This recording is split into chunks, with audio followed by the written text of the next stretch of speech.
जय जय श्री राधे रासेश्वरी पथ यूट्यूब चैनल पे आप सभी का स्वागत है। भगवान की कृपा किस प्रकार होती है?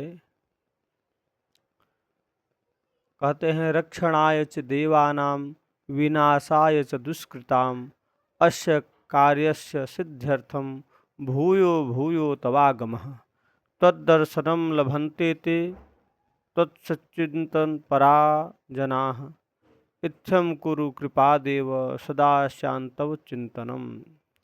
देवों की रक्षा के लिए और दुष्कर्म वालों के विनाश के लिए, इस कार्य की सिद्धि के लिए आपका बार बार आगमन होता है।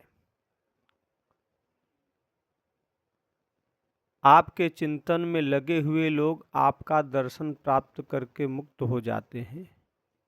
हे प्रभु, आप ऐसी कृपा करें कि मेरा भी चित्त आप में लगे और आपका दर्शन प्राप्त हो। जैसे भगवान सदैव दीनहीनों की भी रक्षा सहायता करते हैं, उसी प्रकार हे प्रभु हम भी दीनहीन हैं। आप कृपा करें, हमारा कल्याण करें, हमारा उद्धार करें। और आपकी कृपा यदि हम पे हो जाएगी तो इस संसार के सुख तो बहुत सूक्ष्म हैं। इहलोक और परलोक, इस लोक के समस्त सुख तथा परलोक के भी सुख भगवान की कृपा से ही प्राप्त होते हैं। इसलिए भगवान का सदैव स्मरण करना चाहिए। नाम संकीर्तनम यस्य सर्व पाप प्रणाशनम।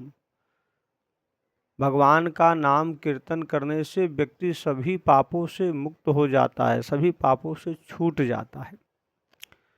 सभी पाप अर्थात जो अन्य जन्मों के पाप हैं, वे सब पाप भगवान काट देते हैं। लेकिन नाम लेने से पाप अगर नष्ट हो जाता है, फिर भी हमें क्यों कष्ट, रोग, तकलीफ प्राप्त होती है? वह इसलिए कि अब जो जन्म ले लिए हैं, जन्म लेने के बाद जो हमें भोगदंड या सुख प्राप्त होना है, वह विधाता ने लिख दिया है कि इस जन्म में इसे यह प्राप्त होगा, ऐसे ऐसे प्राप्त होगा। भगवान कहते हैं इस जन्म वाला तू भोग ले, बाकी तेरे जो संचित पाप पुण्य हैं वह सब मैं नष्ट करके तुझे अपने में समाहित कर लूँगा। इसलिए भगवान का भजन निरंतर करना चाहिए, सुख हो चाहे दुख हो। सुख में भी भगवान का स्मरण करें और दुख में तो अपने आप हो जाता है, फिर भी दुख में भी भगवान का स्मरण करना चाहिए। किसी को कोसे नहीं, अपने दुख के कारण किसी के ऊपर थोपे नहीं। यदि हम अपने दुख के कारण किसी के ऊपर थोपेंगे तो कोई दूसरा भी अपने दुख का कारण हमारे ऊपर थोपेगा। तो इसलिए जो भी हमें अच्छा बुरा, हानि लाभ, सुख दुख, जीवन मरण जो भी प्राप्त हो रहा है, यह भगवान की एक दिनचर्या समझकर इससे स्वीकार करें और अपने ही कर्मों का प्रारब्ध समझकर इसको भोगें। अच्छा हो, अच्छा शुभ फल प्राप्त हो तो उसका भी भोग करें, लेकिन उस भोग के साथ सत्कर्म अवश्य करें। बुरा प्राप्त हो रहा है तब भी उसको भोगे, उस भोग के साथ भी सत्कर्म करें। यही धर्म है। जय जय श्री राधे।